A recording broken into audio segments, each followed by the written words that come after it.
Hello दोस्तों, welcome to another video of Backbenchers Academy. इस video में हम किसी ट्रिगोनोमेट्रिक फंक्शन का फंक्शन वैल्यू कौन से एंगल में पॉजिटिव और कौन से एंगल में नेगेटिव होते हैं और क्यों होते हैं ये हम डिटेल में सीखेंगे। तो इसके लिए हम सबसे पहले एक 2 डायमेंशनल कोऑर्डिनेट सिस्टम कंसीडर करेंगे।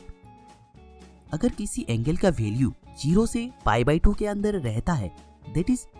कोई एंगल x का वैल्यू अगर फर्स्ट क्वाड्रेंट में रहता है, तो इस केस पे sin x, cos x और tan x का वैल्यू पॉजिटिव होगा। और sin, cos और tan का पॉजिटिव होना इंप्लाई करता है बाकी सारे ट्रिगोनोमेट्रिक फंक्शंस भी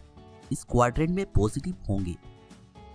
अब अगर एंगल x का वैल्यू π/2 और π के बीच में रहता है, दैट इज एंगल का वैल्यू अगर सेकेंड क्वाड्रेंट में रहता है, तो sin x पॉजिटिव होगा और cos x और tan x फंक्शन का वैल्यू नेगेटिव होंगे। और एंगल x का वैल्यू अगर π और 3π/2 के बीच में रहता है, दैट इज एंगल का वैल्यू अगर थर्ड क्वाड्रेंट में रहता है, तो sin x नेगेटिव होंगे, cos x नेगेटिव होंगे और tan x फंक्शन पॉजिटिव होंगे। और अब अगर एंगल x का वैल्यू 3π/2 और 2π के बीच में रहता है, दैट इज एंगल का वैल्यू अगर फोर्थ क्वाड्रेंट में रहता है, तो sin x का वैल्यू नेगेटिव होंगे, cos x का वैल्यू पॉजिटिव होगा और tan x का वैल्यू नेगेटिव होगा। इसको आसानी से याद करने के लिए हम इसको थोड़ा छोटा कर लेंगे। इसके लिए हम sin, cos और tan का वैल्यू कौन से क्वाड्रेंट में पॉजिटिव हो रहा है सिर्फ इसको याद करेंगे, और sin, cos और tan में से जिसका वैल्यू मेंशन नहीं होगा वो इस क्वाड्रेंट में नेगेटिव होंगे। तो फर्स्ट क्वाड्रेंट में ऑल मतलब sin, cos और tan सभी का वैल्यू पॉजिटिव होगा। सेकेंड क्वाड्रेंट में sin का वैल्यू पॉजिटिव होगा। थर्ड क्वाड्रेंट में tan का वैल्यू पॉजिटिव होगा और फोर्थ क्वाड्रेंट में cos का वैल्यू पॉजिटिव होगा।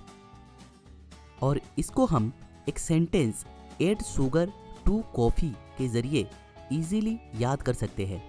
यहाँ इस सेंटेंस का फर्स्ट वर्ड का फर्स्ट लेटर ए रिप्रेजेंट करता है फर्स्ट क्वाड्रेंट में सारे trigonometric functions that is all positive होंगे। सेकेंड वर्ड का फर्स्ट लेटर एस रिप्रेजेंट करता है सेकेंड क्वाड्रेंट में साइन पॉजिटिव होंगे। थर्ड वर्ड का फर्स्ट लेटर टी रिप्रेजेंट करता है थर्ड क्वाड्रेंट में tan पॉजिटिव होगा। फोर्थ वर्ड का फर्स्ट लेटर सी रिप्रेजेंट करता है फोर्थ क्वाड्रेंट में cos पॉजिटिव होंगे। अब क्वेश्चन आता है आखिर ऐसा क्यों होता है, तो इसी को हम अब डिटेल में समझेंगे। अब हम एक यूनिट सर्किल लेंगे जिसका सेंटर ओरिजिन पे है और AP आर्क का लेंथ है x रेडियन, मतलब एंगल AOP का वैल्यू होगा x radian according to the definition of radian measure. और PM x एक्सिस के ऊपर एक परपेंडिकुलर लाइन है।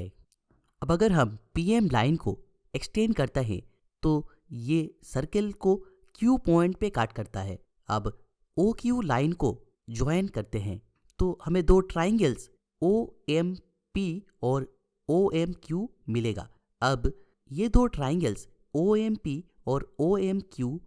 कॉन्ग्रुएंट होंगे क्योंकि इन दोनों ट्राइंगल में OM साइड कॉमन है और OP और OQ इक्वल होंगे क्योंकि ये दोनों सर्कल का रेडियस के बराबर है। और angle OMP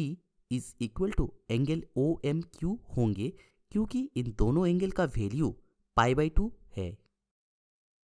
and therefore side PM is equal to MQ होंगे और ये इंप्लाई करता है Q पॉइंट का कोऑर्डिनेट होगा a, -b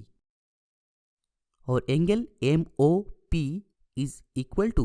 एंगल MOQ होंगे। और एंगल MOQ का वैल्यू नेगेटिव होगा क्योंकि इस एंगल को x एक्सिस से क्लॉकवाइज डायरेक्शन में मेजर किया गया है। देयरफॉर एंगल MOQ का वैल्यू होगा -x रेडियन। और डायग्राम से हम देख सकते हैं cos of -x is equal to a which is equal to cos x हो रहा है और sine of minus x is equal to minus b which is equal to minus sine x हो रहा है। तो therefore cos of minus x is equal to cos x for all x और sine of minus x is equal to minus sine x होंगे।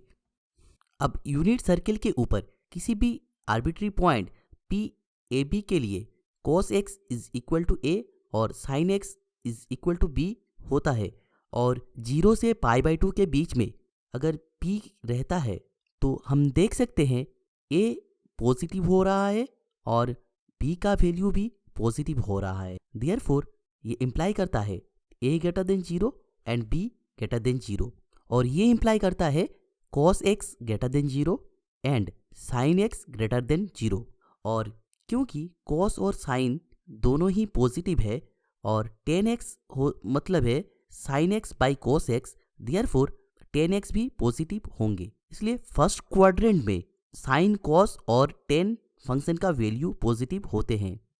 अब अगर हम angle x का मेजर इंक्रीज करके π/2 तक ले जाए तो हम देख सकते हैं इस ट्राइंगल का OM साइड का लेंथ कम होते होते 0 हो जाएगा और PM साइड का लेंथ इंक्रीज होके सर्कल के रेडियस के बराबर हो जाएगा और सर्कल का रेडियस है 1। देयरफॉर ये इम्प्लाई करता है A इज इक्वल टू 0 और B इज इक्वल टू 1 हो जाएगा। अब क्योंकि A is equal to cos x है तो ये इम्प्लाई करता है cos π/2 is equal to 0 and क्योंकि sin x is equal to b है मतलब sin π/2 इज इक्वल टू 1 होगा। अब 1/0 डिफाइंड नंबर नहीं है और tan x is equal to है sin x by cos x, तो ये इम्प्लाई करता है tan x इस π/2 एंगल में डिफाइंड नहीं होगा। अब अगर हम एंगल x को और थोड़ा इंक्रीज करके π/2 और पाई के बीच में ले आए तो हम देख सकते हैं OM साइड का लेंथ 0 से बढ़ रहा है लेकिन डायरेक्शन नेगेटिव एक्सिस के तरफ है, इसीलिए A का वैल्यू नेगेटिव होगा और PM साइड का लेंथ पॉजिटिव y एक्सिस के बराबर है मतलब B पॉजिटिव होगा और ये इम्प्लाई करता है A is less than 0 and B is greater than 0। अब क्योंकि A is equal to cos x है ये इम्प्लाई करता है cos x less than 0 and क्योंकि b is equal to sine x है that is sine x greater than 0 होगा। अब क्योंकि cos x नेगेटिव है और साइन x पॉजिटिव है ये इम्प्लाई करता है tan x is equal to है sine x by cos x और positive by negative is equal to होते हैं नेगेटिव, तो देयरफॉर ये इम्प्लाई करता है tan x is less than 0 होगा। ठीक इसी तरह से जब एंगल x का वैल्यू बढ़कर पाई के साथ इक्वल हो जाएगा तो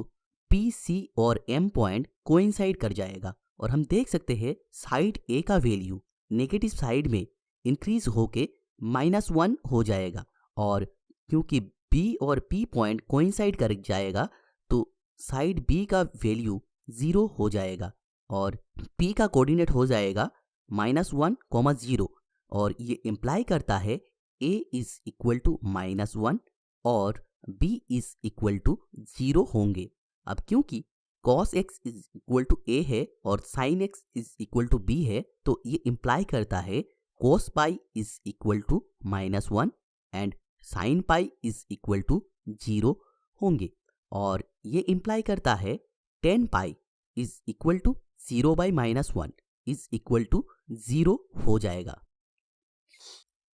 अब अगर हम x एंगल को और थोड़ा बढ़ा के अगर पाई से 3π/2 के बीच में ले आए तो हम देख सकते हैं साइड OM का लेंथ नेगेटिव होगा और साइड MP का भी लेंथ नेगेटिव होगा क्योंकि इन दोनों का डायरेक्शन नेगेटिव एक्सिस के तरफ है और ये इम्प्लाई करता है A is less than 0 and B is less than 0। अब क्योंकि cos x is equal to A और sin x is equal to B है ये इम्प्लाई करता है cos x is less than 0 and sin x is less than 0 मतलब third quadrant में cos negative होगा और sin भी नेगेटिव होगा और इस क्वाड्रेंट में tan x is equal to negative number by negative number is equal to a positive number, therefore ये इम्प्लाई करता है 10x इज ग्रेटर देन 0 होगा इस क्वाड्रेंट में। अब एंगल x का वैल्यू और बढ़ा के अगर 3π/2 के साथ इक्वल करते हैं तो P पॉइंट और D पॉइंट कोइंसाइड कर जाएगा और O पॉइंट और M पॉइंट कोइंसाइड कर जाएगा। इससे हम देख सकते हैं OM साइड का लेंथ 0 हो जा रहा है और क्योंकि D पॉइंट का सेकेंड कोऑर्डिनेट है -1 मतलब B इज इक्वल टू -1 होगा और ये इम्प्लाई करता है A is equal to 0 and B is equal to -1 और क्योंकि A is equal to cos x और B is equal to sin x है तो ये इम्प्लाई करता है cos 3π/2 इज इक्वल टू 0 और sin 3π/2 इज इक्वल टू -1 होगा। अब क्योंकि हम 1 को 0 से डिवाइड नहीं कर सकते हैं इसका मतलब है ये इम्प्लाई करता है 10x 3π/2 में डिफाइंड नहीं होगा। अब अगर हम एंगल x का वैल्यू 3π/2 से इंक्रीज करके 3π/2 और 2π के बीच में अगर हम ले आते हैं तो हम देख सकते हैं OM साइड का लेंथ पॉजिटिव होगा और MP साइड का लेंथ नेगेटिव होगा और ये इम्प्लाई करता है A is greater than 0 and B is less than 0 और अब क्योंकि cos x is equal to A और sin x is equal to B है ये इम्प्लाई करता है cos x is greater than 0 and sin x is less than 0 होगा fourth quadrant में। अब नेगेटिव नंबर से पॉजिटिव नंबर को डिवाइड करने से नेगेटिव नंबर बनता है और इसी वजह से इस क्वाड्रेंट में 10x का वैल्यू नेगेटिव होगा और ठीक इस तरह से जब एंगल x का वैल्यू 2π के साथ इक्वल होगा तब M, P और A पॉइंट कोइंसाइड कर जाएगा और इसका मतलब है A इज इक्वल टू 1 होगा और B इज इक्वल टू 0 होगा। तो ये इम्प्लाई करता है A is equal to 1 and B is equal to 0। अब क्योंकि cos x is equal to A और sin x is equal to B है तो ये इम्प्लाई करता है cos 2π इज इक्वल टू 1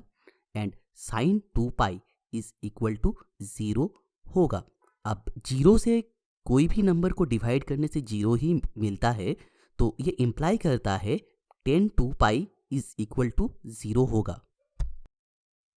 अब अगर हम एक यूनिट सर्कल जिसका सेंटर ओरिजिन पे है इसके ऊपर एक arbitrary point P A, B लेते हैं तो OP